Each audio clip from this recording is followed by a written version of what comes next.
面对疫情的冲击，其中餐饮业原本无外送、无外在店家，常常要拓展业务困难。涉事外送的合作经验，嘛认为无增加业绩。加上安南区较大，民众出门消费相对较无方便，所以安南上市联名的号召店家成立交流平台，互相合作来拼经济，嘛借此创造店家甲消费者双赢。执行长蔡立青表示，面对疫情，未来可能甲社区共存，所以生活甲消费嘛会对咧改变。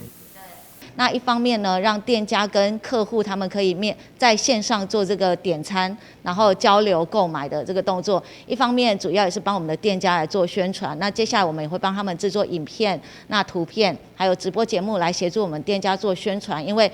疫情时代可能未来我们要长期面对的就是不一样的生活方式，可能全部是一个比较少接触的那线上的一个交易的模式。那我们现在就希望带着我们安南区的商家一起来面对新的生活形态。据了解，目前上线的店家已经几百间，直接甲民众互动，用图卡、影片，利用各种的管道来宣传，某店家给拓展生意，甚至将危机变成转机。加入这个平台呢，除了第一个，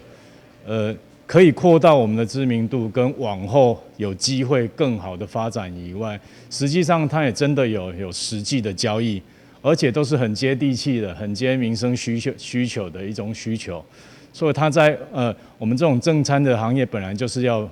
跟平常的店家是紧密来往，或是平常的住家，这是一个平民美食的东西，所以这个模式会更加带动我们的名气，还有往后可以发展的机会。那相对的，对我们来讲，我们原本的店面生意跟就是前2年比较起来，将近就是掉了6-7成以上。所以说呢，对我们的冲击很大，但是呢，就是刚好就是接触到这一个上汽联盟的这个交易的平台我们呢就是有发现说，虽然说我们的批发客户减少了，但是呢，我们多了很多就是说在地的民众。另外，安南上市办公室嘛成为店家甲消费者提货交汇中心，同时要定期推出特别节目来帮助店家行销。安南上青行动联盟。打造庶民经济。台新闻顾文吉和乔芳采访报道。